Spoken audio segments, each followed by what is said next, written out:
Listen, I played in the NFL. I've taken enough shots to last a lifetime.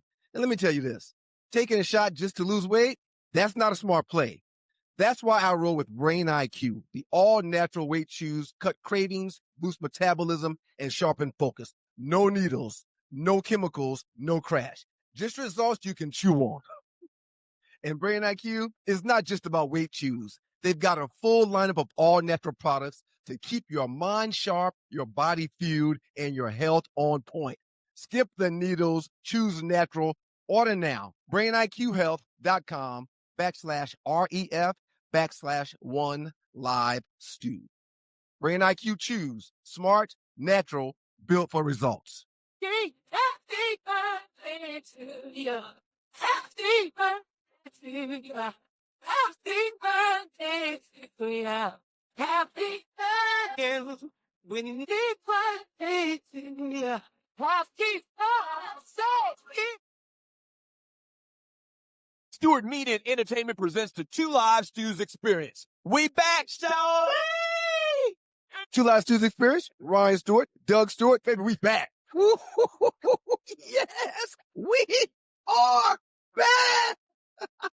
Do not let anyone confuse you. The Two Live Stews started this shit. What up to the Qs? So much trouble on my mind, refuse to lose. This right here, this ain't your ordinary ish. The Two Live Stews Experience, shouting. If you're not stewing, what the hell are you doing? Solo, laser, Anastasia, major, ways to blaze your brain and train you. Y'all know what time it is. We gotta thank God every Two Live Stews. He's Doug. I'm Ryan. Together, we make the Two Live Stews, and this is your Thursday morning edition of the Two Live Stews Experience. Good morning, everybody. Raymond Sutton, the beautiful month of Alexander and Miami, D77, and last but not least, great honorable mention to none other than St. Louis' own St. Louis Ron is in the building. Good morning, y'all. Good morning to all of y'all. Special shout out to my man John Diggle in the building. And good morning to you, Dougie Stew. How you feeling this morning, sir? I'm fantastic, man. You look fantastic, man. I'm great. You look fantastic, man. Showing homage to my my third favorite running back of all time. Guess who that is? The great Walter Payton. Yes. Third or fourth? I think he's third. You can guess the first two easily. OJ and Barry. OJ Simpson number one and Barry Sanders number two. And then the great Walter Payton number three. The cat loves the great Orenthal James. Now he's always been an Orenthal fan. Man, the juice was a pretty big deal back in '77. My first year playing Little League football. It was a big deal, man. If you wore number 32 back in '77, '78 in Little League football, it instantly identified you as being a baller. And I wore that number several years. It is the Two Live Stews. Shouts out to the great folks in Detroit, WGPR, Hot 107.5, FM HD2 in Detroit. Yeah. The Sports Rap Network is in the building. We appreciate Good morning, Detroit. Have you ever seen a O.J. Simpson jersey, throwback jersey? Yeah, I've seen it. I've seen one before. So Why? So you have to have it. Yeah, I'd love to have an OJ jersey. But at the time when throwback, go ahead. I was thinking you would already have one. No, I don't. I've never seen one before. No, I've seen one before, and the ones that I've seen, I think they're bootleg. Okay. I think they probably took those off the shelf, man, or they probably didn't even make them. Them folk real mad at OJ still, man. Even though he was exonerated by a group of his peers, they don't care, man. They hold grudges. They don't like you, this man. These people, if you fight some dogs or you allegedly murder your wife, they are never going to forget it. Allegedly. They're never going to forget it. You need to learn to let it go sometimes. Shouts out to Pittsburgh. The man had a trial. The man had a trial. Yeah. Rest in peace, Johnny Cochran. Shouts out to the Pittsburgh Steelers, man. I'm wearing my throwback Joe Green jersey in honor of Mike Tomlin shutting it down. We'll get into that a little bit later, man. But things are about to change in Pittsburgh, and This is something that we don't see often. I'm very excited about what they're going to do and how they're going to do it. I'm very excited about watching and listening and reading about their process when it comes to hiring their next coach, which will be their fourth in like 70 years. So your hat. Sorry, I'm going back to the hat. That's the Steelers hat? Okay. Yes, okay. it is a Steelers hat. It's a steel worker guy Yes. On one of those beams. That's right. Building beams or whatever. And he's holding a flag over here that says 1954, even though I believe this Mean Joe jersey is a 75 or a 76, but the hat is 1974. When I walked out of distant replays and I was getting the jersey, Andy literally stopped me at the door and he said, "Hey man, you've got to get the hat. Hold on one second, you've got to get the hat." And he brought me this hat. So shouts out to Andy and the folks that used to be at distant replays. But yeah, old 1954 throwback Steelers hat and the 1975 Mean Joe Green Pittsburgh Steelers jersey. It is Throwback Thursday, and guess what else today is, man? If I had to take one guess, man, I would guess that it's a Giving Thursday. Yeah, it's a Giving Thursday. But wait a minute. Hold on a second. It's a Giving Thursday. But it's Martin Luther King birthday. Damn. Not no damn Giving Thursday. It is a Giving Thursday. We'll get to that in a second, but it kind of takes precedent. The King been dead, man. We should be pumping up this Giving Thursday. But hey, yes, happy birthday to the great King. I believe Tree mentioned that last year we may have overlooked this day. So we wanted to make sure that we did not do that today. That's why we played the music at the beginning of the show, and that's why we're honoring him right now. Happy birthday to the King, man. It's Martin Luther King's birthday. His real birthday, man. His real birthday. Yeah. Not the holiday that is being overlooked by the current regime in the White House. Not that holiday, but today is the real actual birthday of Dr. Martin Luther King Jr. I hate him so much. No, you don't hate him. You don't hate him. I hate Trump. I hate Trump so much. Yeah, them people in that Oval Office. Trump is really trying to turn us into Nazi Germany, man. Real quick, man. I don't want to get into this because we could stay on it all day. No, we got to get back to what you said originally. It is a Giving Thursday. You all over the place, man. Well, we got protocol. If you like to donate to the show, and we would appreciate it. But when I tried to do that, it wasn't good enough. You can't. Right? So you shut me down. You shut me down, and then 15 seconds later, you want to make a big hullabaloo of it? Oh, go ahead, man. Do you? So if you're listening to the show, if you're watching the show, I'm just here for go. If you'd like to donate to the show, we'd appreciate it. If you're watching us on StreamYard, look to the bottom of the chat to the right. There's a dollar symbol or either a heart symbol. Click on those depending on when you're watching the show and donate $1, $5, $500, $5,000 if you've got it. We would appreciate it. All right, help us keep the lights on, man. We really, really, really appreciate you so much. We're gonna bring up the great folks in WGPR Hot 107.5 HD2 a few times today. Shouts out to y'all. But on yesterday, man, the orange dude was in Detroit in one of the car factories, man. And while he's walking through the car factories, of course, there's people that's giving him praises and Mr. President this, Mr. President that. Someone screams out, "You're protecting pedophiles, you hoe!" Mm-hmm. Or something like that. I don't think he called him hoe. Oh, well, I'm not trying to quote anybody. I'm just saying. You added that on. I'm saying, yeah. You protect him. And the president of the United States, while walking through the plant in Detroit, turns around to that person and does this. Yeah. The president. Yeah. He's so unpresidential. It's unbelievable. Like the things that he does and says.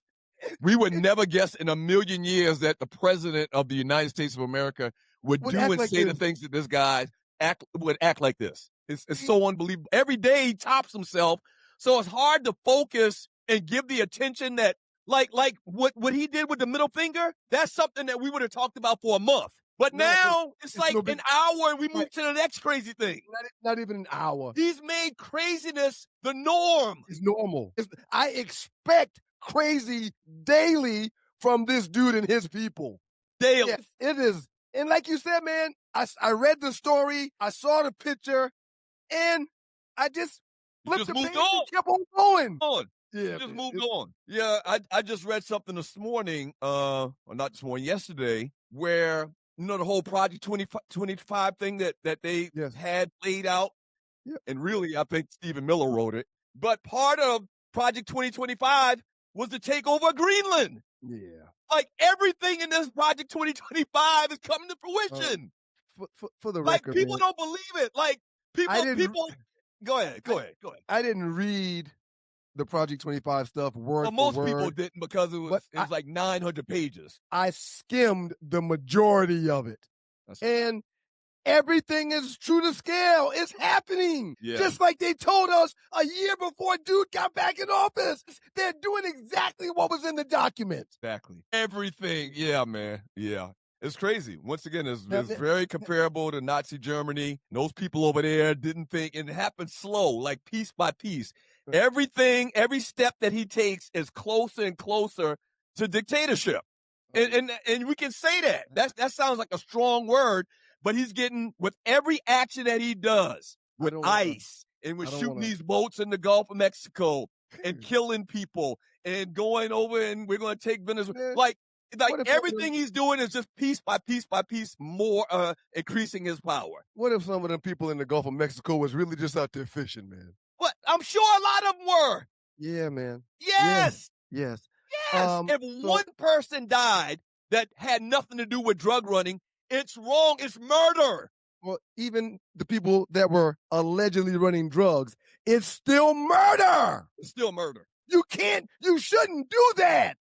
Built on they a deserve lie. to stand in front of a group of their peers to be, you just can't go blowing up ships. Why are you killing them instead of apprehending them?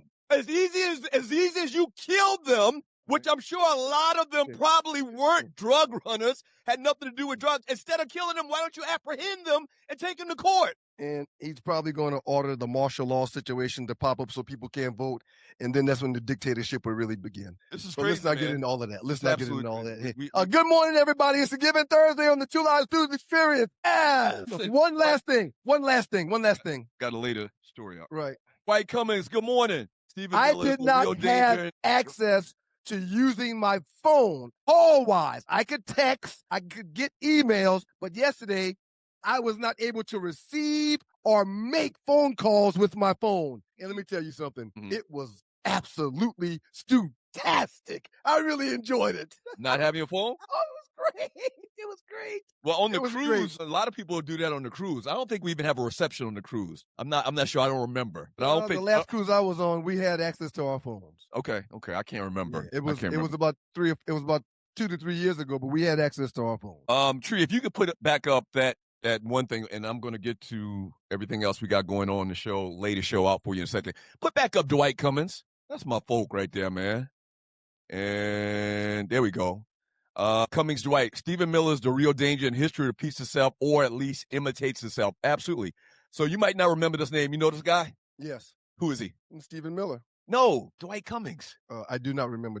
He was my teammate at Newberry College. Oh, wow. Okay. And he was starting tailback for the Goose Creek Gators. Oh, yeah. I remember you used to call and fuss all the time about how the coach was his coach in high school. Yes. And getting run. You were better than him. Hadn't no business starting before. That's not true. That's not true. Relationships. That's not true. Now, I will say, No, when we played, you called every night. I mean, you called once or twice crying, that damn Dwight. So I will say this, though. Against Goose Creek, my senior year, and we were both all low country running backs. Me and Dwight, and I can't remember who the third guy was. Yeah, both of y'all were all low country running backs, but only one of y'all in that game had almost 300 damn yards. Somebody in that game, Berkeley versus Goose Creek, had 270-something yards. Yeah. I don't know who it is. Real quick. It wasn't 270. Maybe 250. It was 252 to be exact. Yeah. I counted and watched every yard. It was 252. And then the next morning, the newspaper had a huge picture of you on the front of the sports section. And then they had Tommy Bennett runs for 242 yards. Damn, you got a good memory. So I had changed my jersey. They ripped my jersey in the first half. And I changed my jersey to just an extra jersey, which wasn't my number. And they put the wrong name in the freaking newspaper of the guy who we listed at that number. It was crazy. The day after that, they made a retraction, but it was like half a sentence at the bottom of the last page of the sports page. Right. But no, I still have that article somewhere, man. Yeah. Dwight, good dude. But it's funny how when you go to college and you're on the team with people that you know, or even if you don't know, but in particular people you do know, how you just talk trash to them. You got this that you could talk trash to them about. College was great. Year after year after year after year after year after year. College was great, man. Reggie Paulson's split down coming up in a couple of seconds. Stay tuned for that. The Arlie Report. All right, where Arlie's going to come on and talk about some of the latest entertainment news. Last 48, the biggest memes in the Two Live Stews Facebook chat group. And also, go to twolivestewsstore.com. That's twolivestewsstore.com and get all your merch. When we get back from the break, man, Mike Tomlin is out. We haven't had a chance to talk about it. We will. Joe and I get back from the break. Joe Hamilton and I hit it yesterday on In the Huddle with Joe Ham. We hit it yesterday for about an hour, man. I mean, there's so many layers to this thing. Yeah. But what a great job Mike Tomlin did as a head coach. And it sounds as if he left on his own terms, but I'll share my thoughts with you when we get back after the break. Yeah, don't go away. Two Live Stews, sports talk with hot sauce, Texas Pete hot sauce. Don't go away. Mike is a great dude. He is a great dude, man, but you called him cursing his name like he was a summum or something. Dwight, don't believe that. A few times a week. That's a lie. My dad was like, Doug's on the phone again. Pass the phone to Mom. He's probably want to talk about that Dwight kid again. That's a lie. Listen, Dwight, don't believe I played in the NFL. I've taken enough shots to last a lifetime. And let me tell you this, taking a shot just to lose weight, that's not a smart play. That's why I roll with Brain IQ, the all-natural weight chews, cut cravings, boost metabolism, and sharpen focus. No needles, no chemicals, no crash. Just results you can chew on.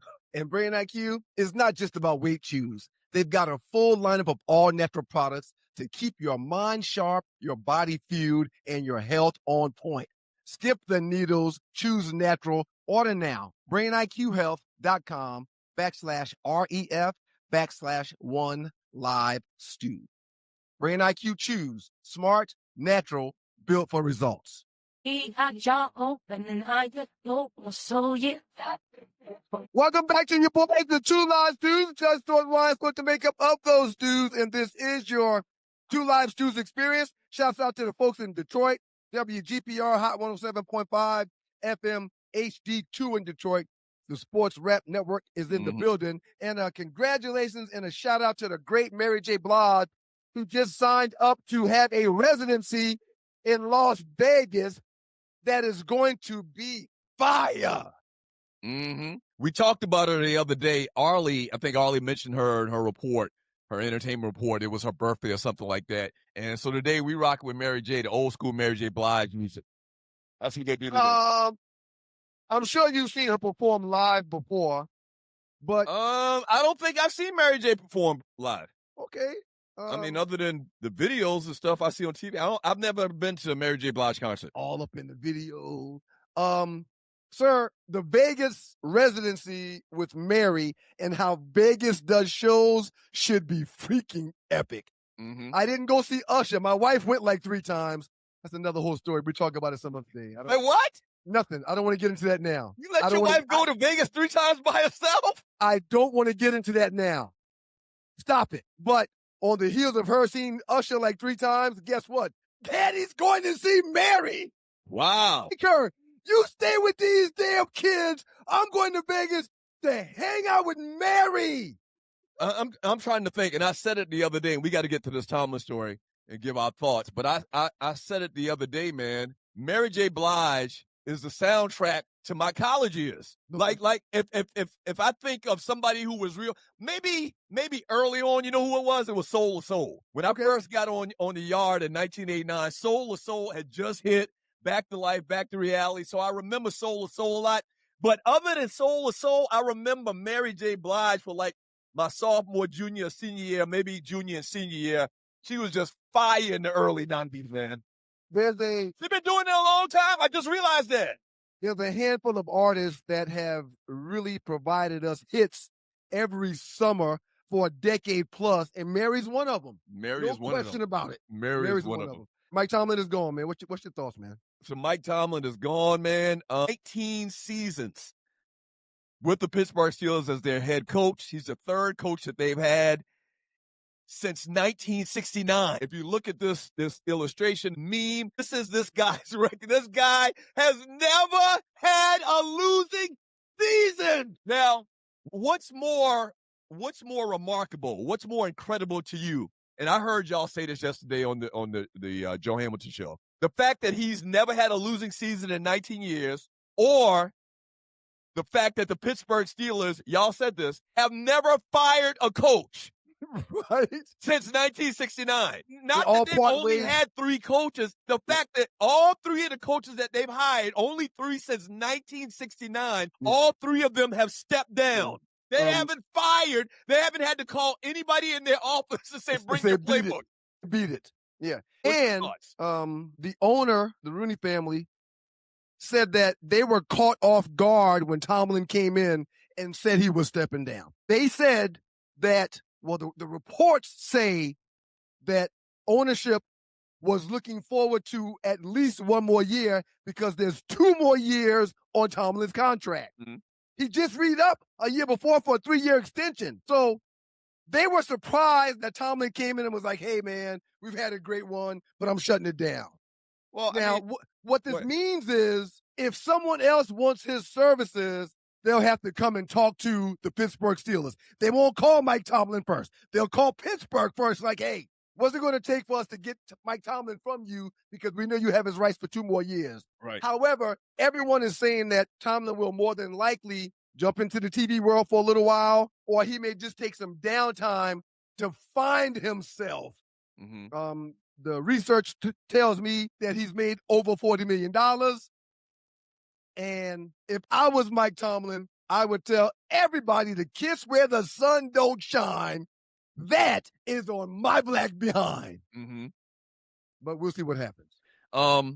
Amazing record, man. Amazing feat to do what he's done for 19 years. I get it. Because it's not like a situation where, and you just said it, $40 million. It's not like he's hard up for money or anything like that. Shouldn't be. He's very, I view him as a very political guy. Like, he's very political. He's very kind of like cautious in whatever he says. You know, whenever he has those legendary press conferences, he's very monotone. He's very businesslike. And this makes him look like the good guy. Go ahead. I wouldn't call him monotone because he speaks his mind. But I want to say 2 things on the heels of what you just said. One, I still believe that was a forced resignation, but I'm happy that the Steelers did it the way that they did. I don't think so. I don't agree with that. You don't think so? You don't think so? I think he did it because he's just very calculated. Everything he says and does is very calculated. And this makes him look like the good guy. This makes him look a little bit better than getting fired. You can get fired or you can step down. The second thing I'll say as I wear a Mean Joe Green jersey to honor the Steelers and Mike Tomlin as his last season this past year, the second thing I'll say is the Steelers are about to find out just how much Mike Tomlin was the glue that kept it all together. Mm-hmm. We'll get into this in a little while with the Dover Dog, Reggie Carson, and his 5th downs. But, sir, they haven't had a quarterback since Ben Roethlisberger. If I name the quarterbacks that they'd had, you'd be like, man, how many losing seasons did they get with those guys? None! Right. Mike Tomlin is the reason why they sustained success the last 19 years. Mm-hmm. And I don't hurt much behind sports. It's just sports. You know, Mm-hmm. I love it to death, but it doesn't hurt me. I was watching the game when the people in them stands in Pittsburgh started saying, fire Tomlin. Mm-hmm. And that hurt me to my heart. Yeah, here's the thing, though. They're probably going to find somebody that's going to do a great job as well. They're going to find some up-and-comer.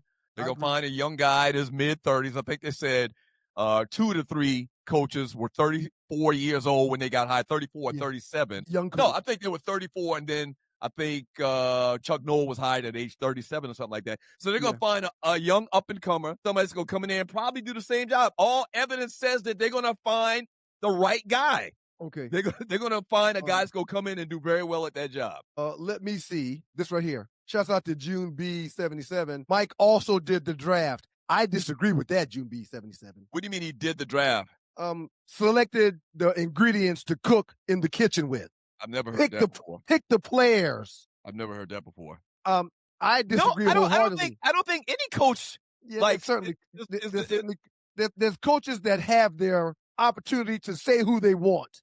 Yeah, question, no question. I agree with that, but I don't think Mike Tomlin's saying, yeah, let's go ahead and take this guy. Okay. I don't think it works like you play in the NFL. It doesn't work like that, right? If it did work like that, why wouldn't he have taken Shedeur Sanders after that third round? Why wouldn't he have taken Shedeur Sanders in that fourth round? Why wouldn't he have taken Shedeur Sanders in that fifth round if it works like that? Mm-hmm. He knew he needed a quarterback. He knew he needed a young quarterback.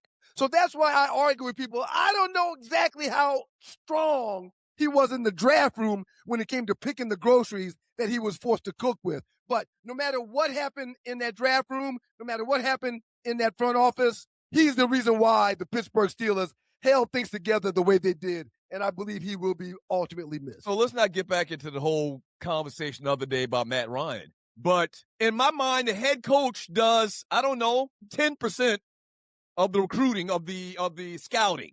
And then the other 90% is the GM and the scouts, right? That's the GM's job. It's the scouts. The GM's job, right? It's the scouts to gather. It's the scouts to gather the information. Right, but the data. If McVay wants a left tackle with that first pick, you best believe they're getting the left tackle, and they're going to talk to him about who they're taking. No, I don't want that one. Right. But every pick in every round. And not only that, if McVay wants a left tackle, it's evident they need a left tackle. And the GM's going to do the due diligence and go and watch a bunch of left tackles and look at a bunch of film of left tackles. Like, I don't know. I don't know if you put a percentage on how much input the head coach has in taking a player. I think it's probably minuscule. I've got two buddies that are scouts in the National Football League. I'll contact them and ask them, and I'll see what they reply with. I've got to think that you're not just going to call the head coach and say, here's what we decided to do in the first round, in the second round, and in the third round with whatever picks we have. I just think that he's going to have more input to what, again, the chef in the kitchen cooking with the ingredients that are given to him. Is he picking the ingredients or is he just cooking? He's got to have some say in that. Well, I'm not saying he doesn't have say, but I'm saying it's very small. Do you think Mike Tomlin or any coach, John Harbaugh, Jim Harbaugh, any coach you name, freaking Chuck Noll, you think they got time to watch college football, to sit around and watch college football? The seasons go on at the same time. Now, they probably watch SportsCenter just as much as the average dude does, and they see highlights, but scouts are watching film every day. They're at practices. They watch a ton of film, and that's what they do. These coaches are very regimented. Mm-hmm.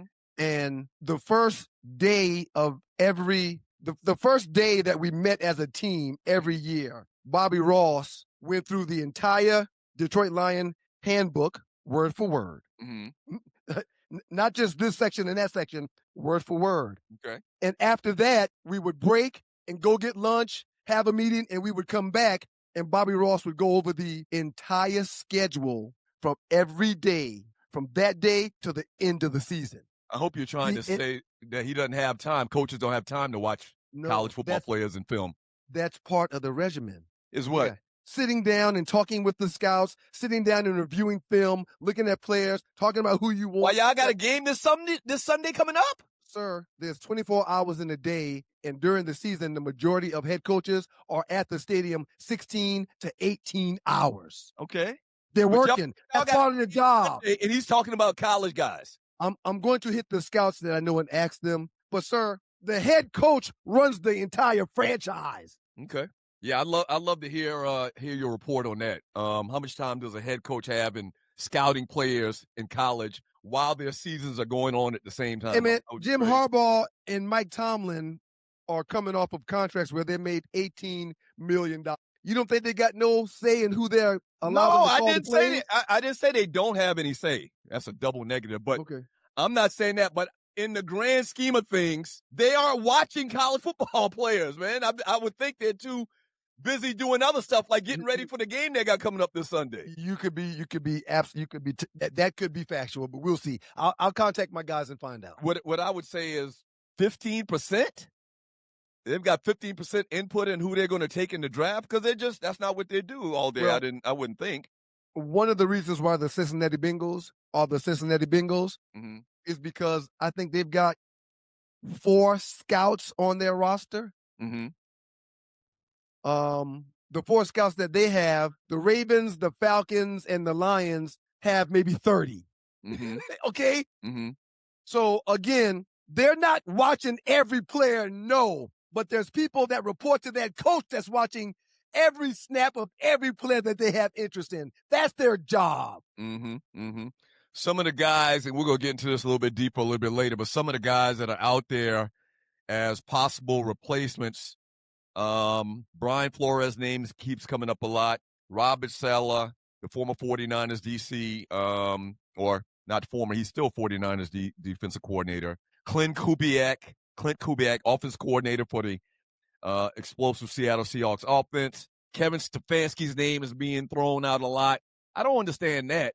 Like that big mess that they had in Cleveland this year. I can explain that. How he handled the whole Shedeur Sanders situation. Go ahead. That's these folk doing what they do. They take care of each other. Now, he was 2-time coach of the year. But I'm not hiring you coming off of a season where you won 4 damn games, 5 games, 3 games, whatever it was. Why do I want you on my roster as my head coach when you just had a season where you mismanaged the assets and you didn't win no damn games? Chris Shula, I got to imagine that's Don's great grandkid or somebody like that, Shula, with the last name Shula. Mike McDaniel, who got fired from the Miami Dolphins, his name is out there. You think he's going to get another shot? I think he's going to be a coordinator for somebody, and he's going to do an outstanding job. Vance Joseph, the Broncos defensive coordinator, his name's been talked about over the last couple of years as well. It's the end of an era. And go ahead. Nobody that you just named is going to get this Steeler job because we know those names. That's not what they do. That. They don't do it like that. Yeah, no. Yeah. They're gonna. They've been doing their due diligence for the last few years. I remember when they hired Tomlin, and I first heard the name, and they threw the name out on SportsCenter. The Pittsburgh Steelers are hiring Mike Tomlin. I was like, who that? Like, who the hell is Mike Tomlin? I knew who he was because he was a Vikings defensive coordinator at the time when they got him. But yeah, they're not going to hire somebody that's a retread. They're going to hire someone that they believe in and that they trust and that they've done their due diligence on. And when they hire him, they're going to leave him alone for at least a decade. When I've said this so many times that the greatest stat in sports history is that the Steelers have had 3 coaches in 50 years. I think that maybe a bigger and more impressive stat is they've never fired a coach in 50-something years. Yeah. They all part amicably. How many coaches have the Cleveland Browns fired since 1969? I hadn't done that research, but I do know that off the Blake. You would guess 50-something, right? No question. Yeah, too many. Too many coaches, too many quarterbacks. Yeah, man. Sir, that's just the... Off the Blake has owned this Falcons team for right around 20 years, and the math says every 2.4 years he hires and fires a coach. That's no way to find success. Right. It's just not. So here, you gotta hire somebody and let them cook. Leave them alone. Chuck Knowles had 3 losing seasons before he found his swag. Who's bigger fans? Pittsburgh Steelers fans or Dallas Cowboy fans? Steelers got a lot to be proud of, man. When you look at consistency, that's the key word for today. That's a great question. If you're a Steelers fan, Clemson Mitch, the bros from Clemson, he's been a Steelers fan ever since he was a little boy. Our generation are Steelers fans because we grew up in the 70s where they won all the Super Bowls. They had all the Hall of Fame players. So people in their early to mid-50s are either Steelers fans or Cowboys fans for the most part. Sir, if you're a Steelers fan, you have a lot to be proud of. I'll give y'all that. I'm going to say the Steelers were more so than the Cowboys. Yeah. All right, when we get back from the break, the great Reggie Carson's coming on with his 5th down. 5 biggest stories that he's paying attention to in the NFL coming up this weekend. We may have stepped on his report a little bit, but it's okay. He'll find a way to make it entertaining as he always does. Oh, absolutely. Yeah. So don't go away. 2 Live Stews, Sports Talk with Hot Sauce, Texas Pete Hot Sauce. That's I tell you, Detroit, WGPR. We appreciate y'all, man. Folks hate the damn ground OJ walk on. Are you tired of workouts that leave you feeling drained? Do you want to push your limits without compromising your health? Introducing NPE, the ultimate pre-workout powerhouse. NPE is packed with natural plant-based ingredients that fuel your body and mind.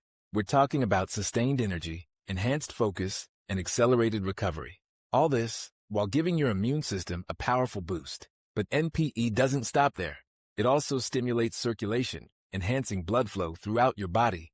And it doesn't just improve your workout performance, it also boosts fertility and sexual drive in both men and women.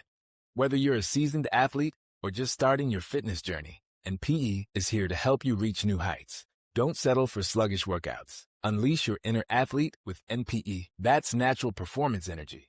This is not your ordinary pre-workout supplement.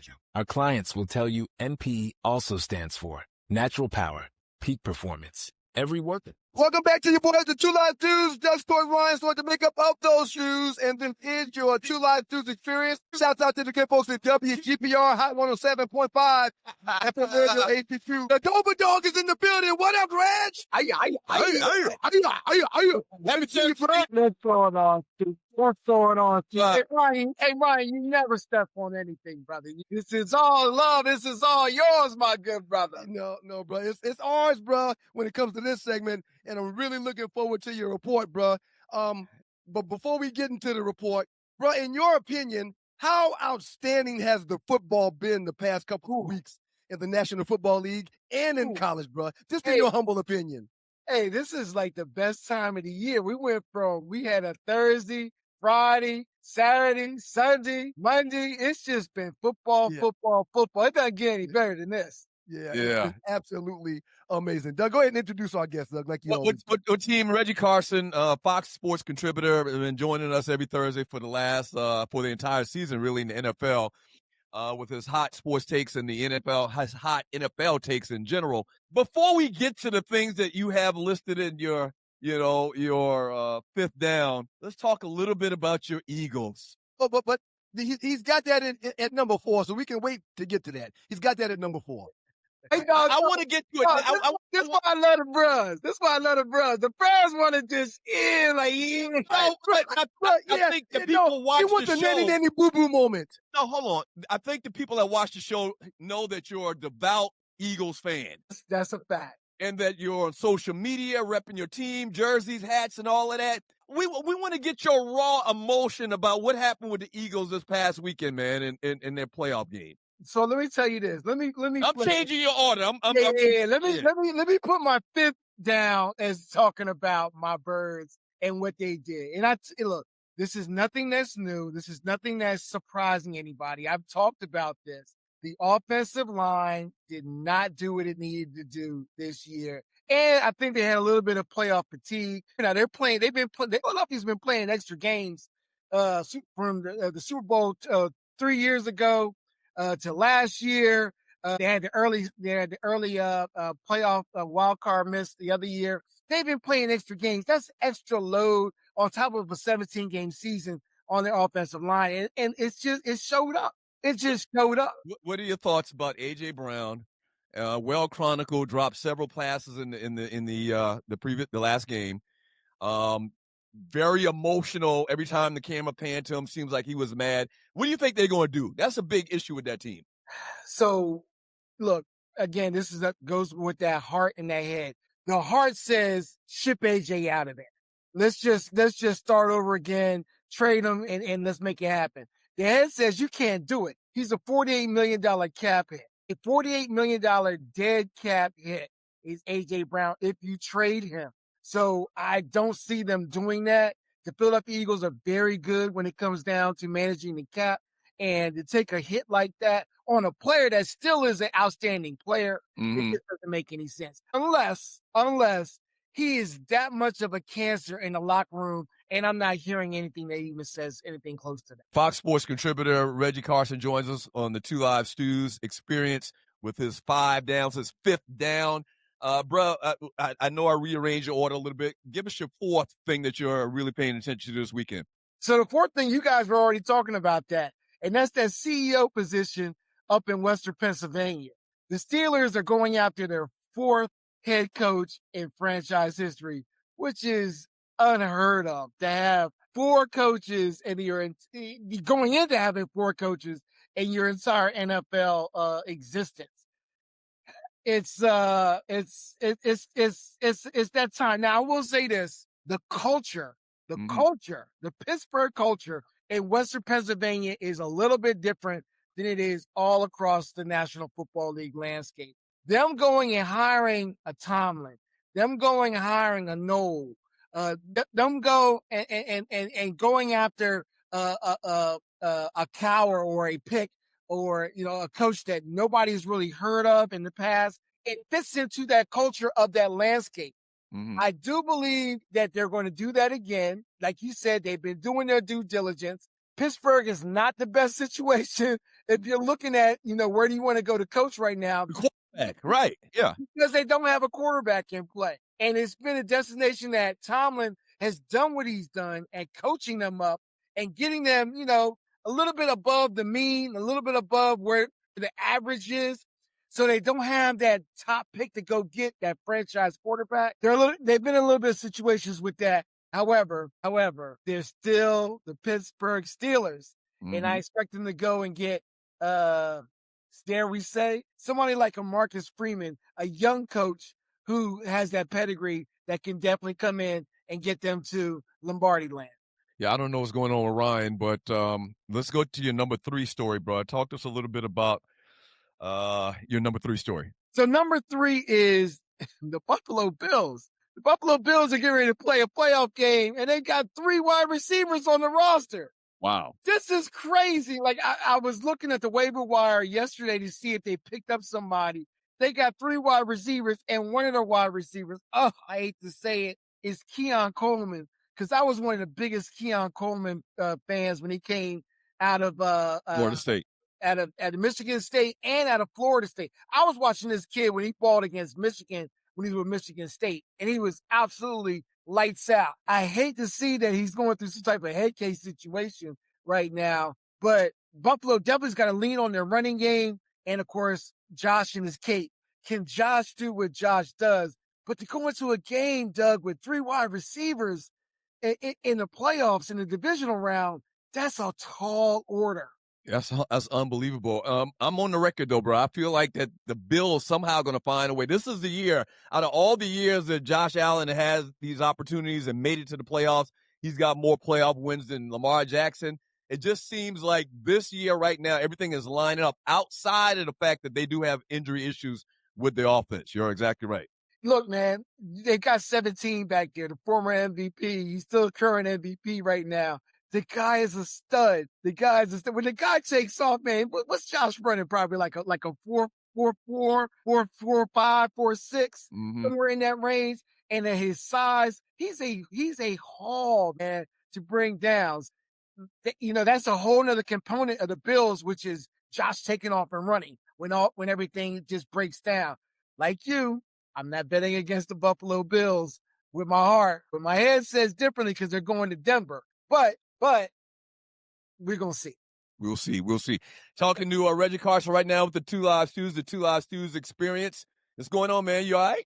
Yeah, I got a little glitch over here, man. I'm trying to figure it out. Just be patient with me while I figure it out, please. All right. Well, bro, let's talk about your story number 2. The Chicago Bears, who I'm paying homage to today on the show. Tell us about your thoughts on the Bears. Look, I'm actually watching the Windy City in Chicago and seeing what's going on up there. Is Caleb the real deal at quarterback, or is this cardiac comeback something more of what the Commanders did last season? Now, cardiac seasons, they do happen in the National Football League, but they die out too in the National Football League. So the Commanders had it last year. Is this the Bears time? Are the Bears playing with house money? Or is Caleb really that dude? That's the real question that's out there. Let me just say this real quick, Doug. Bro, he misses a lot of open receivers, but he makes just about every damn near impossible throw that he's not supposed to make. And when you've got a coach like Ben Johnson who's really good and who knows quarterbacks and who knows just arm motions and all that stuff, there's no doubt in my mind that he's going to get Caleb to be at the best he could possibly be. And, bruh, that's scary. That's really scary. Yeah, for a second year, and last time, for a second year quarterback playing at this time, because we got to remember this kid is still young. He's not a veteran. Yep. And balling out and doing what he's doing, like you said, Ryan, some of the easy plays he's just not making. But some of those unbelievable falling down, throwing it from the side and everything, this kid has got ability out the wazoo. Yeah. And I'm not putting any money against Chicago moving on because they are cardiac, and I do believe in that karma thing in the NFL. This just might be the Bears' year. Yeah, they just got to figure out how to put some points up on the board in the first half. If they can get any production, any more scoring production in the first half, they got a real shot to win it this weekend, man. If their coach stopped going for it on 4th and 5 on the 15-yard line, they wouldn't find themselves in negative situations like they did in that first half of the last game. But I digress. Hey man, he's a gunslinger. You gotta. Sometimes you gotta have the moxie in the head football coach. That's a whole nother story. I know we were talking about that with Tomlin. That's a whole nother story I would love to dive into with you guys. Just the CEO mindset of and the franchise mindset of the head football coach and where they actually sit in that franchise. So the man is setting the tone. And that's what I believe you hire a head football coach to do, set the tone. The man is setting a tone right now. Bro, before we get to number one, are you a fan of teams that have a bye coming back and playing at their top efficiency? Or are you one of the guys, kind of like I am, that thinks that bye week can be somewhat dangerous to a few teams? It sneaks up on you. I definitely like to see you continue to play and have the hot hand.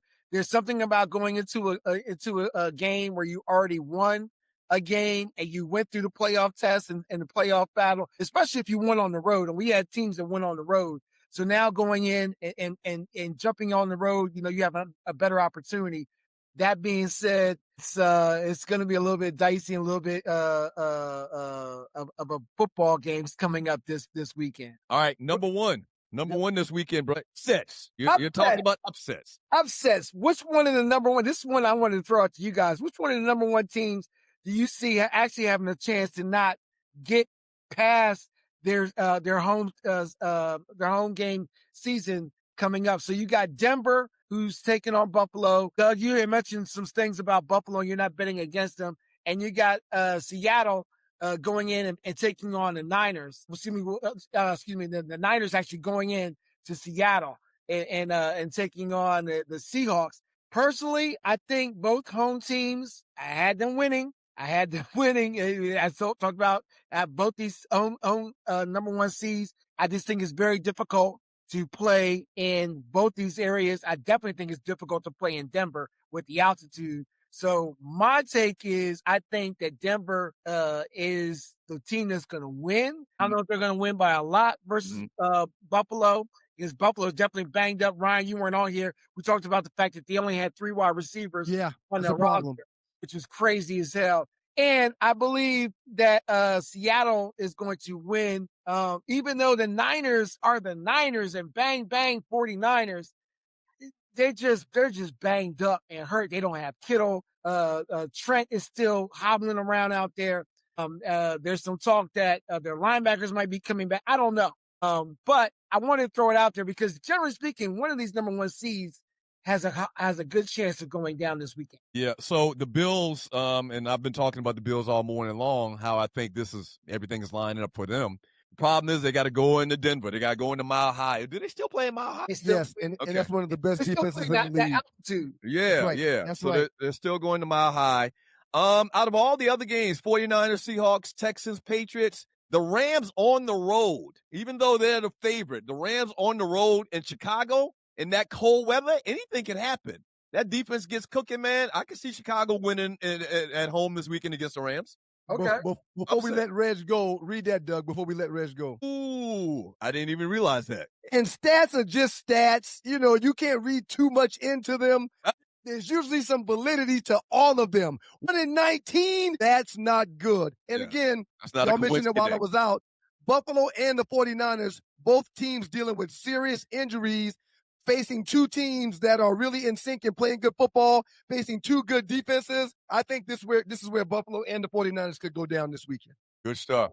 Great stuff, team. Appreciate you, dog. Outstanding job, bro. See you next week. I want shout out to Mike McDaniel. Come on over to Philly. Come on over to Death Row, Billy. Come on over to Death Row. We appreciate you, Carson. Appreciate you, bro. Everybody's pining for the great McDaniels to be a part of their staff. I think the only reason why he hadn't taken on a coordinator's position to date, because I know he's been offered. Detroit jumped on the phone with him the minute he was fired. I know that to be a fact. I think the only reason why he hadn't taken an offensive coordinator's position yet is because he's waiting to see if someone offers him the opportunity to coach again as a head coach. He will not be looking for work long if he does not get a head coaching job hopefully Detroit will be the team that scoops him up. You know why he's so coveted, man? Why do you think he's so coveted? Well, he's a great offensive mind. That's why. Right. I think people, the league, I think they look at him as some type of genius, like a smart guy, because he's a little. He looks like he weighs about 120 pounds. Don't look like he ever played football before. He looks like the guy that was playing Dungeons and Dragons in middle school.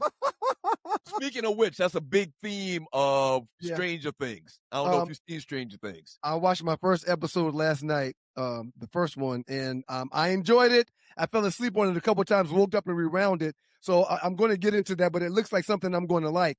When it comes to Mike McDaniels, man, in Detroit, we fell short this year because Ben Johnson's gone, and clearly he was a huge part of the success of our offense. When Dan Campbell took over offensive play calling duties, it did not allow him to continue to manage the team. Mm-hmm. He's a great team manager. If you hire a coordinator like McDaniels to run your offense, you don't have to stick your head in the offensive meeting room at all. He's a head coach that knows exactly what he's doing when it comes to calling plays, when it comes to strategizing, when it comes to putting the right people in the right places. So I would love for my team to get him, but any team that gets him, if he's not a head coach and an OC, will definitely be upgrading their staff for sure. Yeah, he's like a football nerd. No question. I can see. So you think he's going to, if you had to put a percentage on it right now, you think it's 50% or more or less that he'll get a job as a head coach this year? There's nine openings out there right now. Last time I counted. No, I do not think he'll be a head coach, because what did he do in Miami the last? It felt like he lost the team. Right. So I'm not giving him another team to figure things out. Let me see you be an OC. Let me see you have wild success as an OC, and then I'll consider giving you another job later on down the line. Mm-hmm. Mm-hmm.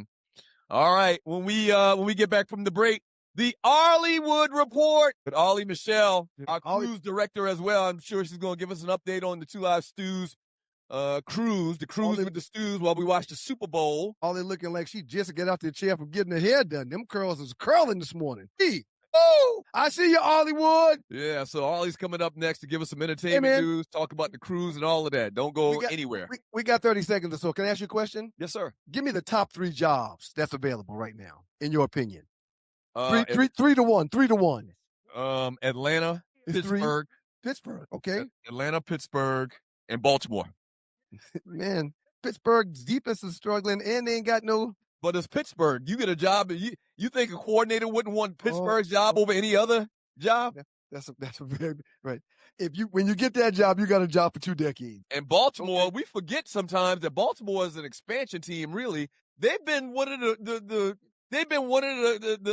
hallmarks to the league, man, as far as a franchise and professionalism, and they always built around great defense. Give me Baltimore, man. And you got Lamar Jackson. I had Falcons 3. I had Giants 2, and I had Baltimore 1. Giants. Defense and quarterback. They got a quarterback, and they got an owner that spends money. All 3 of those teams have owners that spend money, and all 3 of those teams have a quarterback. Yeah. So, but we'll see, man. Steelers going to have to give up some picks to move up early in the draft this year to get a quarterback. They're going to have to do that. They just can't keep doing what they're doing at Brett Favre and rehash this guy and this guy. No, they can't keep doing that. We got entertainment up next with the Two Live Stews with Arleywood. Y'all keep it locked. Two Live Stews experience. Yep. It's your favorite cruise director, Arlie Michelle, and you want to be on the inaugural Cruise with the Stews, February 6th through 9th. What's up, Stew Nation? We want to see you out on the big water for the big game, and we cannot wait. Have you signed up to go with us on the cruise yet? If you haven't, there is still time. We want to see everybody's face in the place.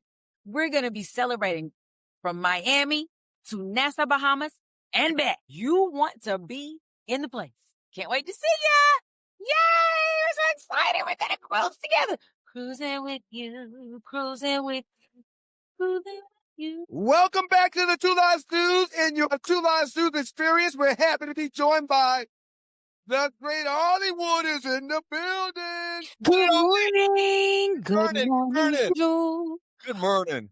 I'm still out here in these United States streets. I'm back and forth like a ping pong. No, back and forth and forth. You know, Ollie, you travel a lot, you travel often, and I don't want to get in your business, and I don't want everybody in the world in your business. But what the hell are you doing in these streets, Ollie? 1 minute you're in Arizona, next minute you're in Tennessee, next minute you're in Chicago for 2 hours. Now you back on the road. I mean, Ollie, Ollie, let's just be straight up. You running drugs in these streets? God That's damn. not running drugs. Say something like that. Get to the bag, Ollie. You and Tree real unfiltered this morning. Ryan, you're about as bad as how Doug had Tree in Czechoslovakia and Belgium and all this stuff. I have not been to Arizona, anybody. Please. The other places he named, perhaps, but not Arizona. Ollie, happy Martin Luther King birthday today. What was I was going to ask you? Oh, the incident that happened at church that I was telling you about on Where Monday. they took over the service? Where they took over the service. She hijacked the service. Did you get any more intel on that? Nope. That was, I'm telling you, it happened before. It had happened at a service a couple of times before, particularly at the start of the new year. Everybody's just high and our spirits are high, but it happened once before. Pastor PT, shout out to the bros, the good bros that preach. He welcomes it. Right. Yeah, and absolutely. I look at it, but they were showing, I couldn't find the 10 o'clock service. I was trying to drive and do it at the same time. So I'm going to sit and look at it because I want to worship too. And before I finish, I want to send a shout out to my cousin, Nicole. Okay. I want y'all to see my shirt. She sent me this. It says, caution, may spontaneously start singing. Oh, that's a great shirt. That's a great shirt. I like the shirt. My study shirt, I thought about too. You can stand up at any time and show us them girls. I mean, any shirt that you're wearing. Did you kick it for the Delta's anniversary? Or No, I'm down here in Louisiana, and you would have thought I would have hung out with the Nassaras, but my old line sisters that are here and my DP, they lame. I would never say my DP is. I got the greatest DP in the history of the world. Hey, Shouts out to John. Spring '88, Death Row 17, politely nasty. One of the loudest buzz that ever came through the chapter. I spent some time on the phone with the great Marco Coleman on yesterday, and we both talked about how two guys that used to party a lot in these streets, we don't care about being in them streets at all. It just changes when you get a little bit older. Marco's like, man, I'll enjoy a cigar, I'll enjoy a drink, but I'll do all of that while I'm in the convenience of my own home. I don't have the patience for people anymore. And Ollie, I think that's what it is. I don't think they're just lame. I just think we're over it. We've been there and done that because we've kicked it a lot in these streets. Well, clearly I didn't kick it enough. I'm ready. And I told, now she wanted, when everybody else, because we're going to get together. I'm going to Xavier's campus today, and I'm going to hang out with, so we were all independents our freshman year. Y'all got a plot on the campus? Yeah. We ain't in trouble this time. Okay. We stay in trouble now. Gamma Alpha, shout out to the great Gamma Alpha. We stay in some trouble. So. Arlie, give us an update on the cruise. I just realized there's a lot of my people and our people coming on this cruise. Our cousin John is coming on the cruise. John Rivers. I'm going to speak John. Y'all Rivers, John Rivers. But anyway, yeah. I want you to meet John. Yeah. I heard he was crazy. I heard y'all all was bad children. That's one of my favorite cousins. Already gave me. That's one of my favorite cousins. Me and John grew up together. We're the same age. As a matter of fact, he's 3 days older than me. But he's got 5 sisters. So it's him and one of his sisters coming on the cruise as well. One of my tight men. Change your diapers. Huh? Yes. I can tell her she change your diapers. One of my tight men from my freshman year at South Carolina State, Dundee, Big Doc. You remember Doc? Doc coming on the cruise. Yeah, man, it's gonna be crazy. Give us an update, The Kappa 97 pound is gonna be on the cruise with the bros. We're gonna have a good time, man. You're gonna have a good time. Listen, Doug, I want to tell you, sweetheart, we talked about this on the little meeting. You can buy Wi-Fi, so you're gonna be able to talk to people. But I think I'm gonna play the Ryan card and be like, I couldn't afford it, and I'm just not gonna talk to nobody for 3 days. Tell people try not to die, try not to have no accidents. Don't need. You know what? Maybe my mind's just thinking it's a vacation. Throw the phone away. Put it away. Let's relax. I'm going to drink so much alcohol. I'm really going to try to pace myself because in situations like this, I overdo it. Because it's free alcohol. It's not free. You're going to pay for it, but it's impossible to pace yourself on a cruise. I'm going to have a beer or a shot before I brush my teeth in the morning and before I leave my suite. It's going to be a good time had by all involved. Want to have a funky good time. We're going to take you high. Okay. So listen, for those who are not going with us, you still probably have time. You can catch a cruise, a room, a stateroom somewhere. As a matter of fact, I'm in a room by myself. You want to come stay with me? Come on down. But you got to pay for that. And What? Wait a minute. Rewind what you just said. I don't think she meant to say what she just said. I didn't say it. I didn't mean it like that. I didn't mean meant to say to what she pay just for said. your space in my room. God, too many. You leave out one word. They taught us that in law. You leave out a comma, a period. It could change the whole dynamic of your whole situation. That's You true. just got the Anyway. whole Stu listenership Just lost their minds. right.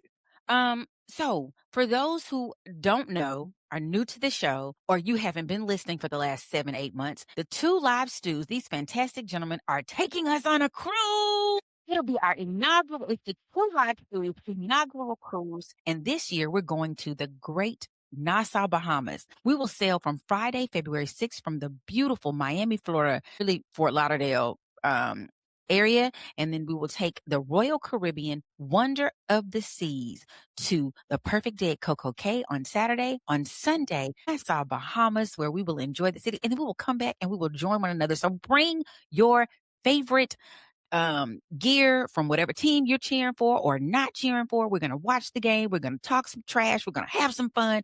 And then we're going to come on back and we're going to do it again next year. My wife told me I need to go ahead and pack. I'm like, pack for what? I'm taking 3 pairs of swim trunks. I'm taking some flip-flops, and I'm taking a jersey for the game. That's it. Some extra draws. You're absolutely right. And the big thing about it is we got to reiterate this. We are watching. It's a Super Bowl cruise. We are watching the Super Bowl on the boat.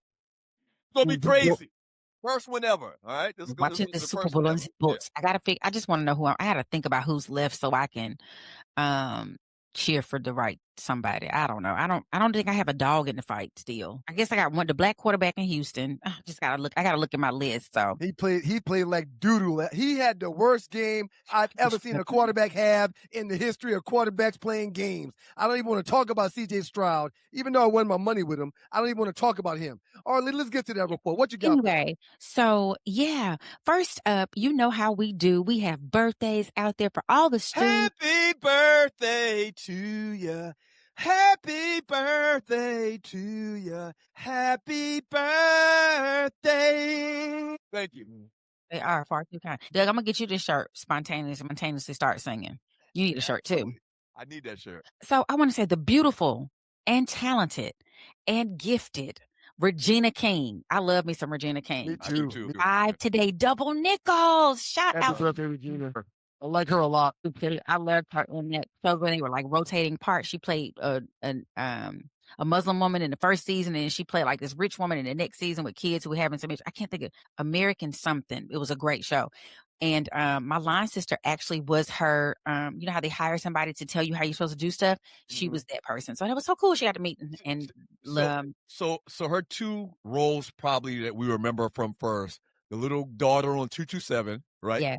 And then also she was Ice Cube's sister. Yes. In the Friday movies. But she's so much bigger than that. Like you would quick. never guess from those roles that Real she would quick. have the career that she's had. Phenomenal. He's one of the boys on the Boondocks too. Yeah, she is Not the voice. one. She does both. She does both of them. She does both voices. Absolutely amazing. He actually has a new wine line out, American Crime. Thank you, my beauty. He has a new a wine out. I can't think of the name. It has something the name orange in the title. In honor of her son who committed suicide. Yeah. I didn't even know about that. Wow. It's horrible. Young Dro, shoulder lean. Oh, I love my Young Dro. I love Young Dro. He was 47 today. Born American actor Mario Van Peebles, one of the first, directors that everybody knew that was out there in the map as an African American, but he's actually Mexican born, is 69 today. Whoa. Wait a minute. He's 70 years Mario old. Van Peebles is a Mexican? Well, he's Mexican born. Daddy is African American. His mama is German. And he just happened to be born That's in right, Mexico. because his daddy was a director, producer as well. He's Van Peebles too. Huh? I can't think his first name. Van Peebles, though, as well. Wow. Okay. Who would have known? Who would have thought it? Okay. And we want to send happy birthdays for yesterday. LL Cool J is hard and LL Cool J, y'all, is 69. Okay. So we're going to come back with some LL on the next show. Rick, you can't leave. Hey, young world. Slick Rick and LL just have the same birthday. Slick Rick is 62. What? Oh, my gosh. Happy birthday to Storyteller, Slick Rick. Great storyteller, boy. Somebody on Facebook yesterday asked who's the best storytellers in rap. I said Slick Rick and Biggie have to share the #1 spot, and I would put Scarface at #2. They tell it. You can see it when they say it. It's a lot That's of great right. storytellers. That's Cool right. G Rap. Cool G Rap Rap's is a great real, storyteller. Yeah. real good Oh, storyteller. man. And I want to send 2 birthday shout outs tomorrow to the I love her Debbie Allen. She will turn 76 and Sade will be 67. Happy birthday, Debbie Allen. I want to see Sade in concert. I've never seen her in concert. I got to see her, at some point before I don't know if she's still doing concerts, but I want to see her. Took a long time for me to look at Debbie Allen in a different light on, what was she on, Fame? Fame.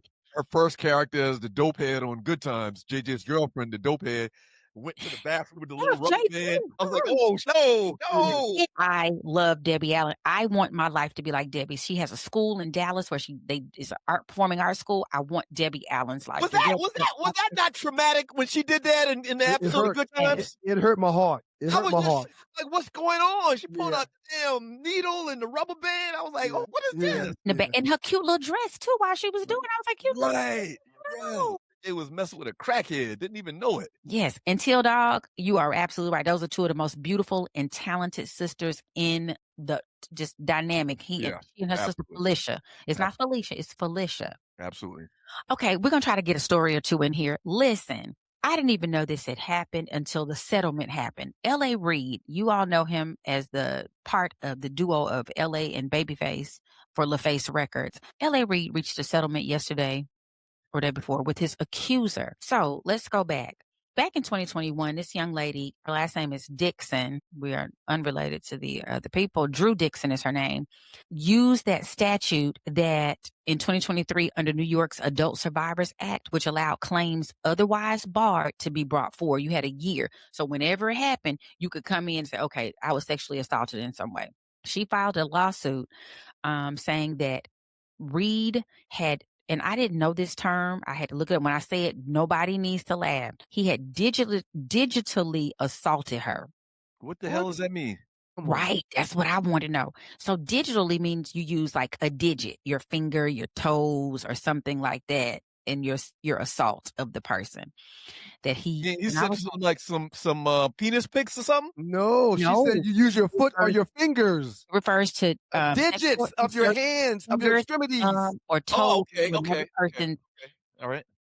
Girly parts or the exit. In the context of sexual offenses, the term digital derives from the English word digit, not electronic devices or the internet. So that's what I'm just pulling definition.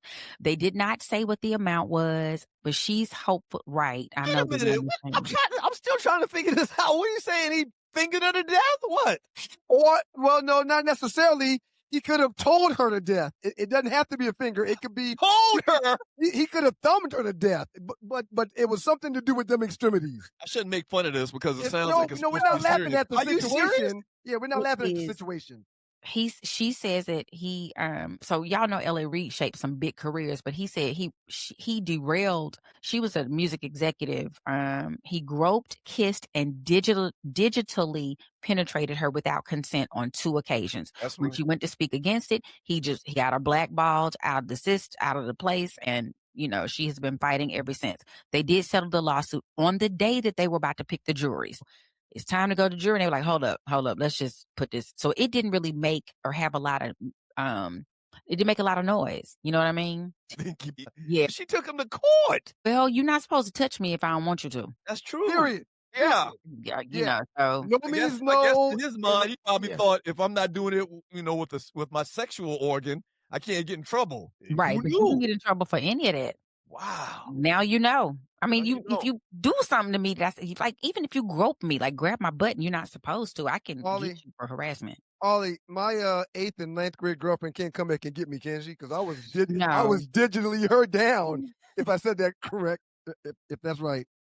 I had digits in that Nucci every morning for a year and a half. With that hole in your pocket. This is really not. This is really not funny. Don't come back. That's true. That's true. I'm sorry. I should not apologize. It sounds crazy. When I saw it, I had to read it again. That I went to keep looking because I had never heard of that as something. But it happened on a private jet and another that they're amicable now. She's a beautiful woman. I hope that she gets the In a million years, never thought he could get charged with digitally assaulting somebody. In a million years, he never thought that.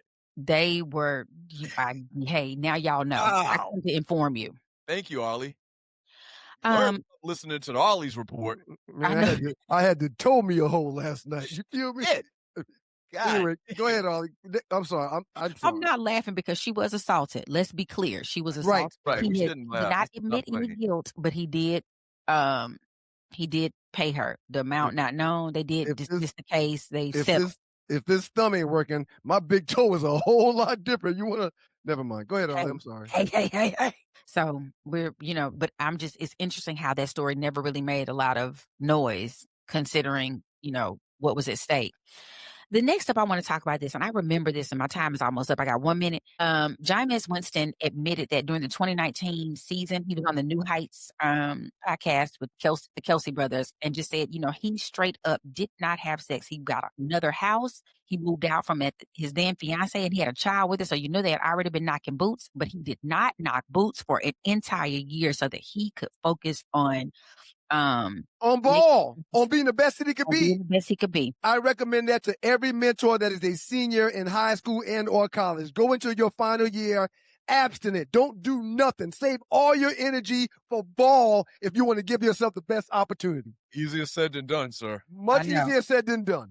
Easier said than done. He said he pushes that to young guys and tells, anybody he mentors to teach the young athletes about off-field discipline, which is extremely important. So shout out to him. I guess I should be playing football right now. I should be the best because I'm about to run. I'm about to see if I can't play for the Falcons because I got all the energy. Anyway, I love you guys so much. Have an amazing weekend. Can you stick around, Ollie, or no? Oh, but you leave her alone. If you can't stick around, it's okay. Stick around. You're a bully, Doug. You're a bully. Maybe he likes me. I like Ollie hanging around. Hey, man. Get her this trending topic number 4 for the show. Good job, Ollie. We appreciate you. And shout out to Mary J. Ryan won't get to go, but I'm going to go see. I got to see Usher. I'm going to go see Mary J. Blige, My Life, My Story, at her Las Vegas residency. Ryan, I'm sorry you won't get to go, but you can dream. Hey, man. My senior year, I didn't do anything. I didn't hang out with the bros. I wasn't drinking and smoking. I wasn't having sex. I stayed in my room if I wasn't in the athletic association. I wanted to give myself the best opportunity I could to make it, and I did. Discipline pays off. Discipline pays off. But then you went to the Senior Bowl and stayed out till 4 a.m. in the morning. How then he had discipline? You're always talking about old stuff. Up next in the Dark House with your boys, the True Life Stews, Doug Stewart and Ryan Stewart. We got some classic stews, and we also have story number 2. Y'all keep it locked. We'll go away. Have you ever been stranded on the side of the road, Ollie? Yes. It's not comfortable, is it? No. Dogs and Poodles, if you find yourself in a jam on the side of the highway, give my folks at Bay 11 Towing a call, 44770-6949. Again, that's 44770-6949. Being stranded on the side of the road in Metro Atlanta is very stressful and dangerous. Bay 11 Towing is who you need to call, whether you're dealing with a flat tire, dead battery, full-on breakdown, or whatever that may have you on the side of the road. Call our folks at Bay 11 Towing, and they will get to you with a competitive rate and quicker than everybody else in town. Again, that's Bay 11 Towing. That number is 44770-6949. You're on mute, sir. You're on mute. Not because I put myself there, but welcome back to your boys, the Two Live Stews. Doug Stewart, Ryan, make up other stews.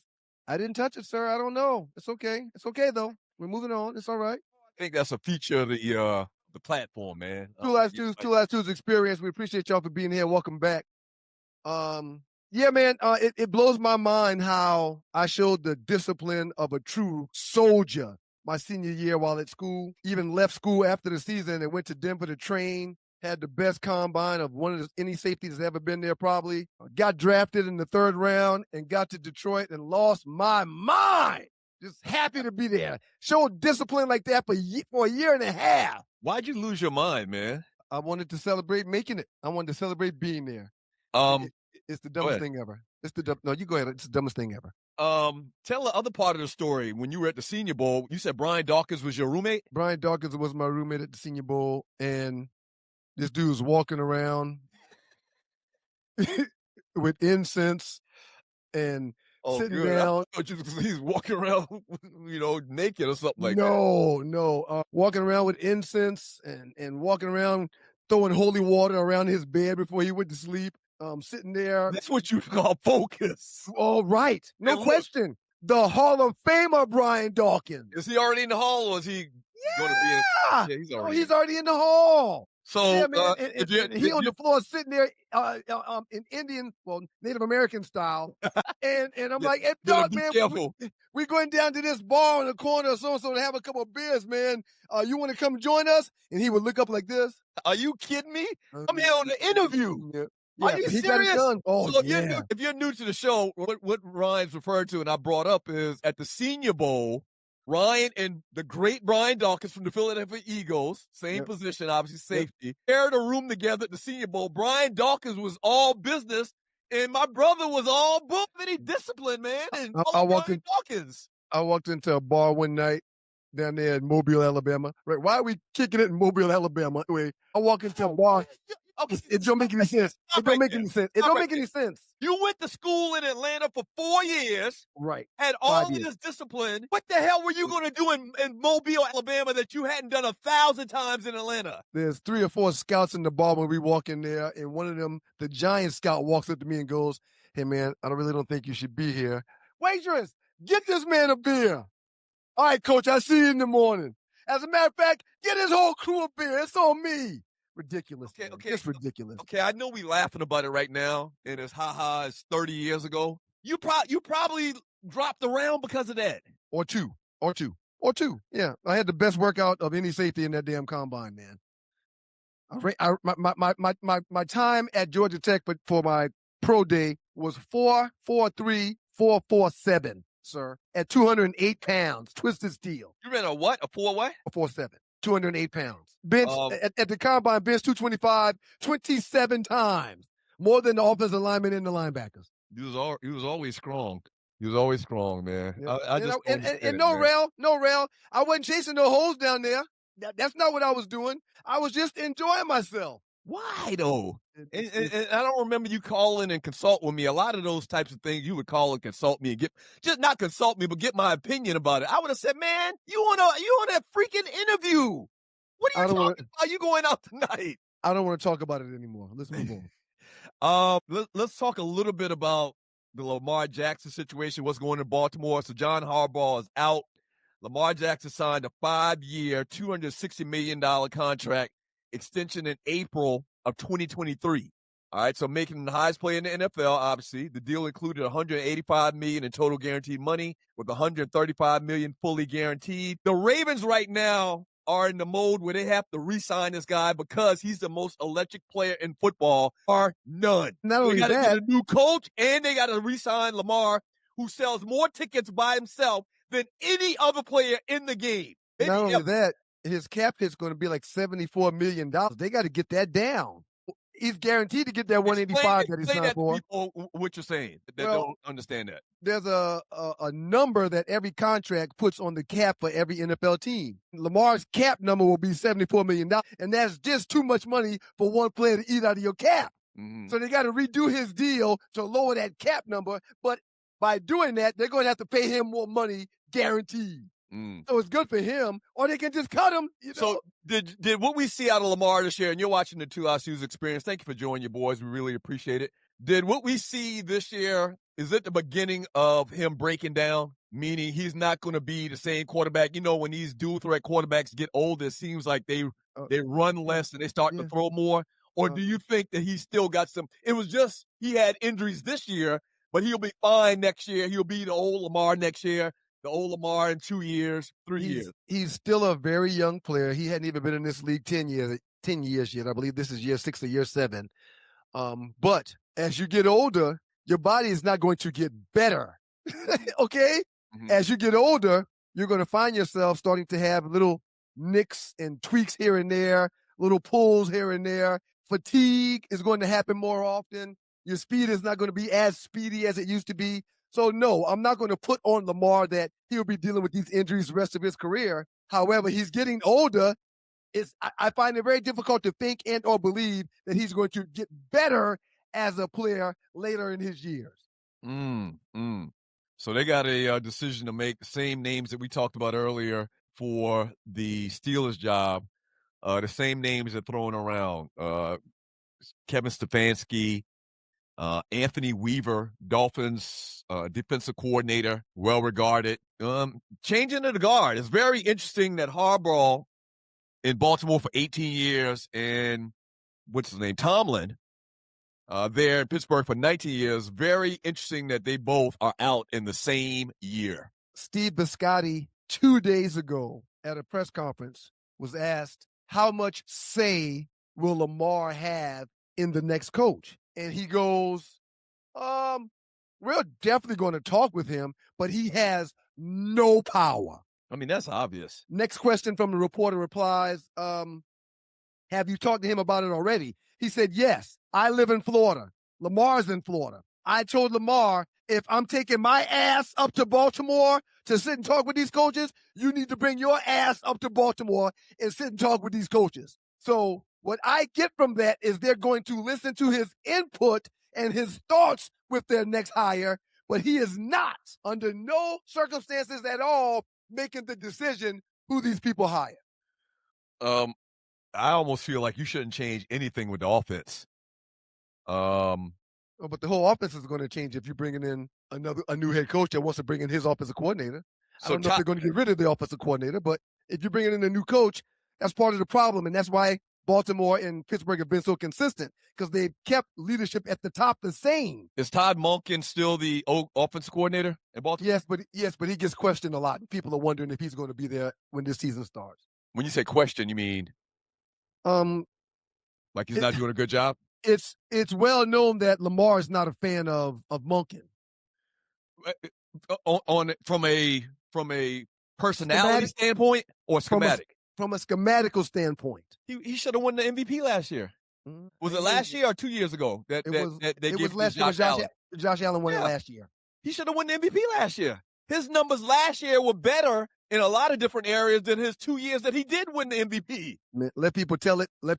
Lamar didn't like Harbaugh, and he don't care for this Monken guy. Very interesting. He better be careful now. Be careful what you ask for, because at his highest level, Todd Monken was his offensive coordinator. And so you bring somebody in there that don't understand the whole culture of dual threat running quarterbacks, and they got you in there trying to be freaking Joe Montana, and it just doesn't fit your style.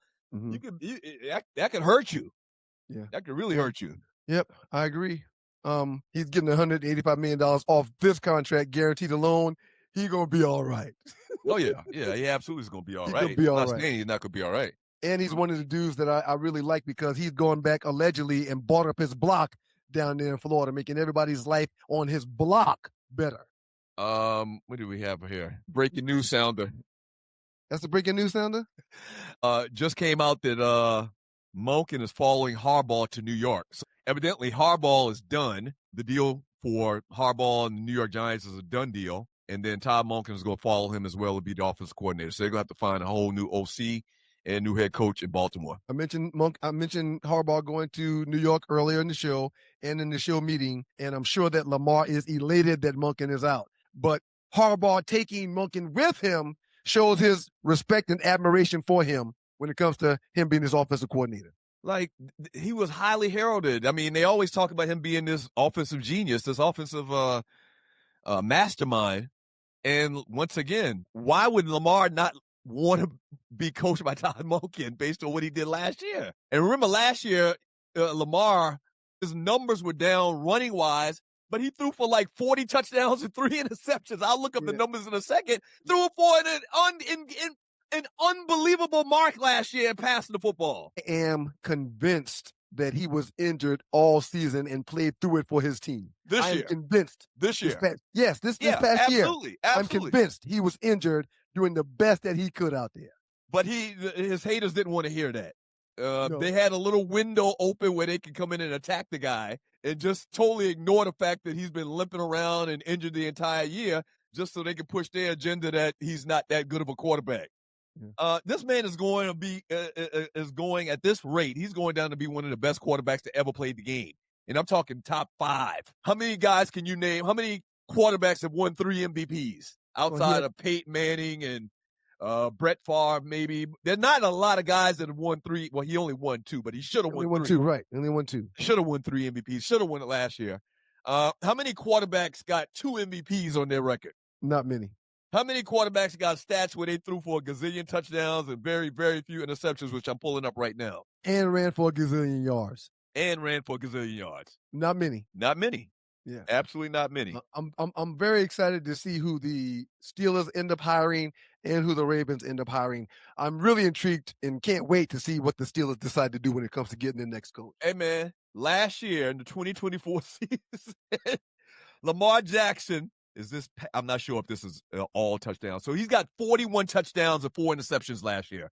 I'm not sure if they're mixing in the rushing touchdowns with that or not, but 41 touchdowns and 4 interceptions. And I'll clarify the passing versus running. The guy's phenomenal, man. Yep. We do have to get into a classic stew, man. You want to set it up or what? A classic stew? No, you set it up. Is you with the Hey, just save it. Just save it. We're gonna play a classic stew for y'all that is an oldie but goodie. We've talked about it a few times on this platform here.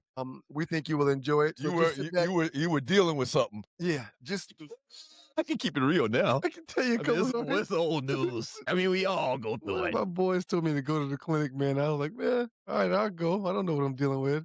Doctor was like, take your jeans off and okay, we don't have to get it all detailed. take your jeans off. We understand. Take your jeans off and pull down your underwear and just sit on this table. You're a nasty old man. Okay. That's what your problem is right now. Boy, you got crabs. Boy, look at your draw. You don't see those little crabs? I had no idea what that was, dog. Can you please help me get rid of them? What the hell you think it was? I'm tired of shaving and putting this alcohol in my body. Alcohol? I just want the pain to go away, man.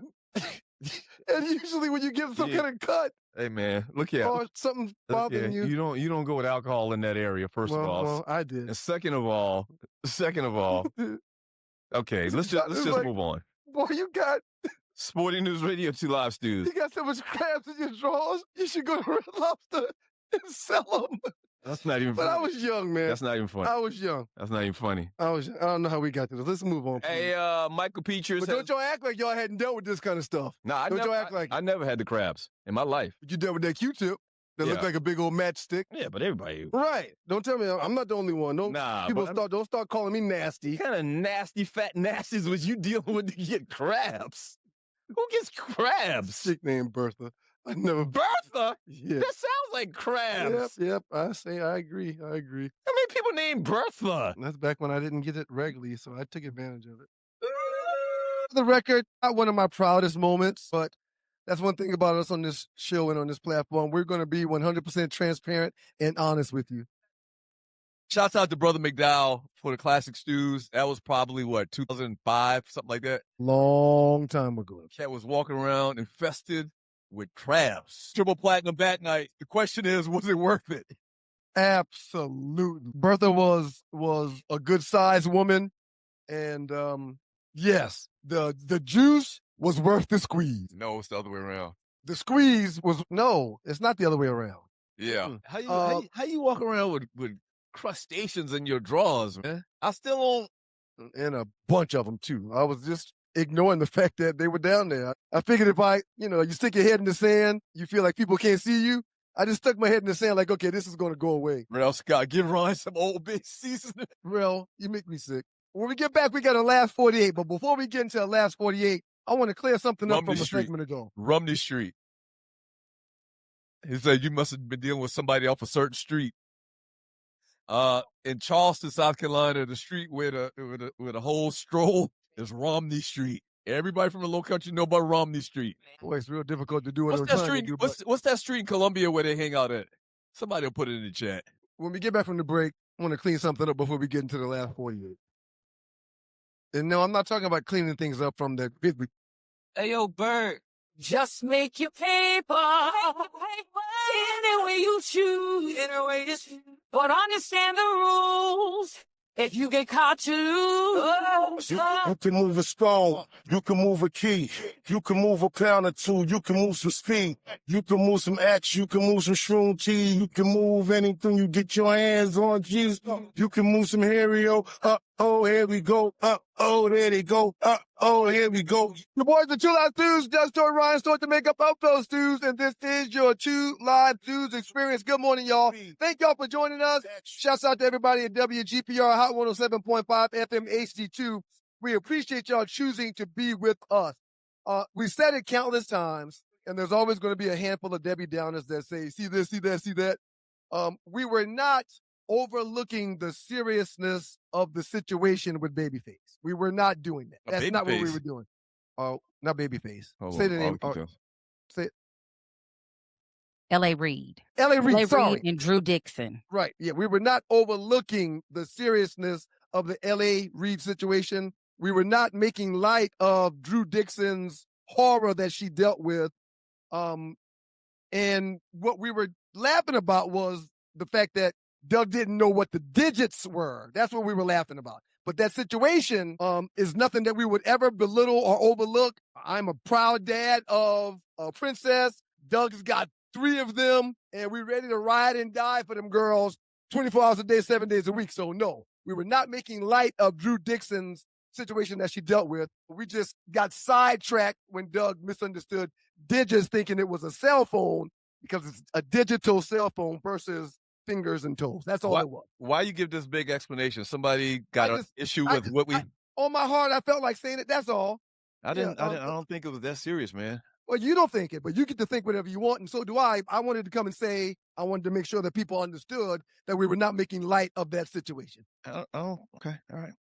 And you're watching the 2 Live Stews Experience. Story number 3, the College Football Hall of Fame has been announced. Yeah, some real ballers. In particular, this guy on the meme right here.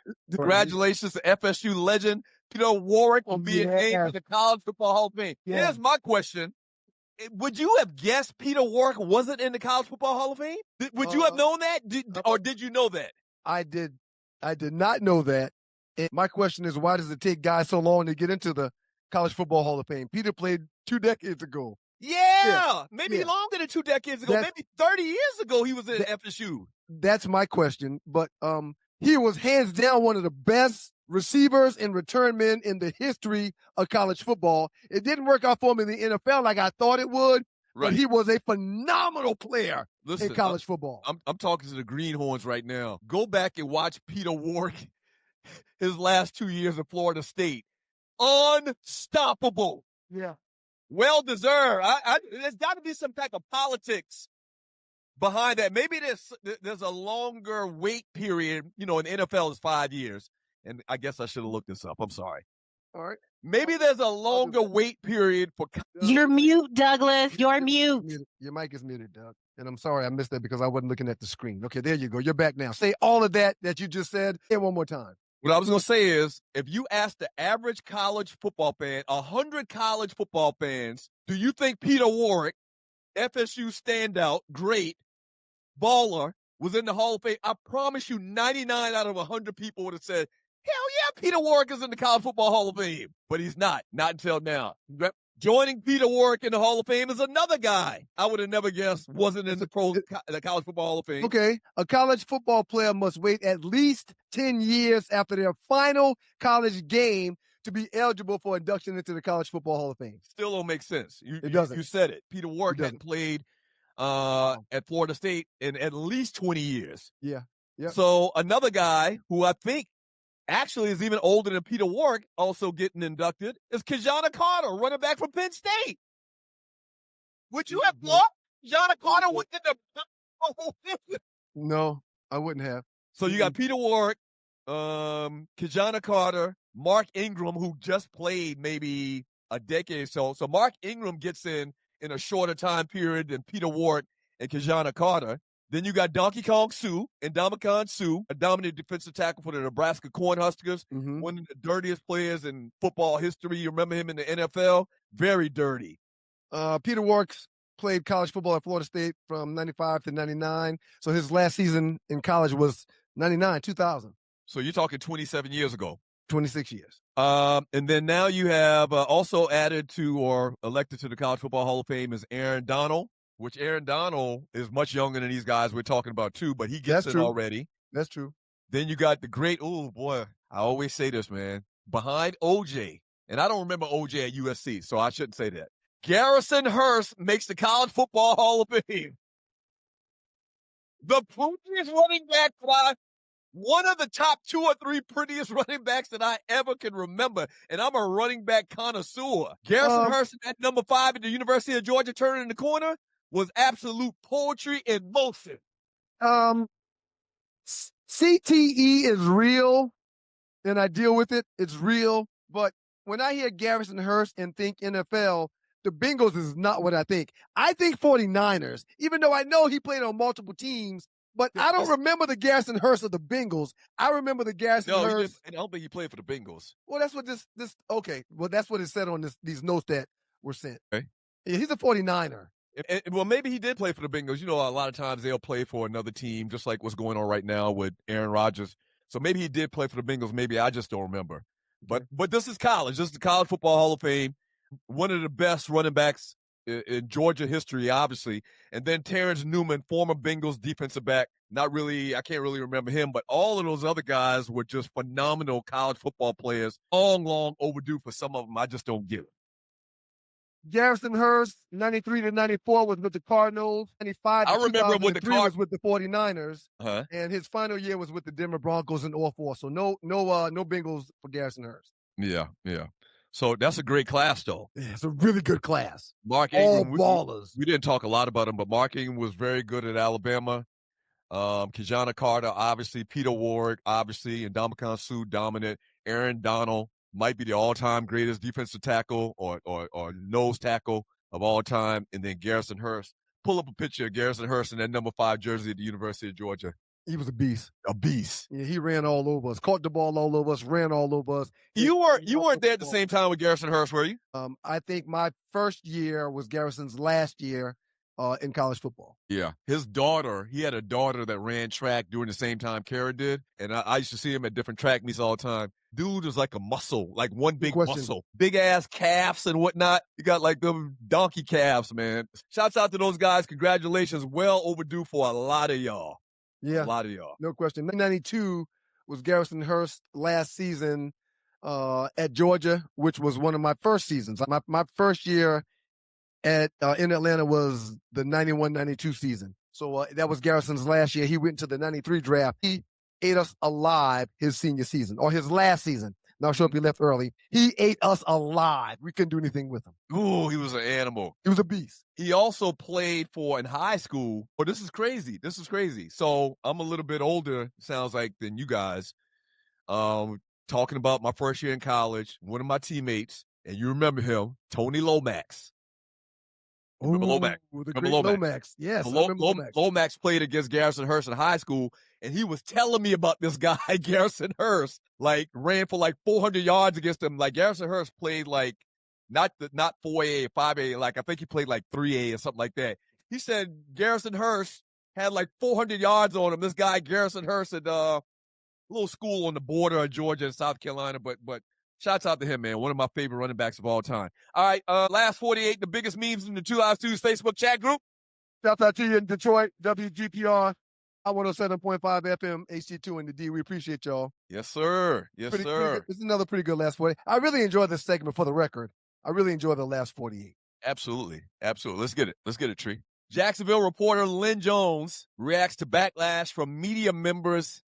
Angry, she gave Jags head coach Liam Cohen words of encouragement during their press conference. I want to note, shouts out to Detroit. She is a Detroitian. Is that the way to say it, Tree? A Detroitian? How do you say it? She's from the native Detroiter. Just a native Detroiter. Yeah. There's no Detroitian or anything like that. She's been in Jacksonville covering sports and as a reporter for 20 plus years, 25 years. But she is from Detroit. Okay, so it would have been cool if we had the video. Now that I'm thinking about it, that's probably my fault.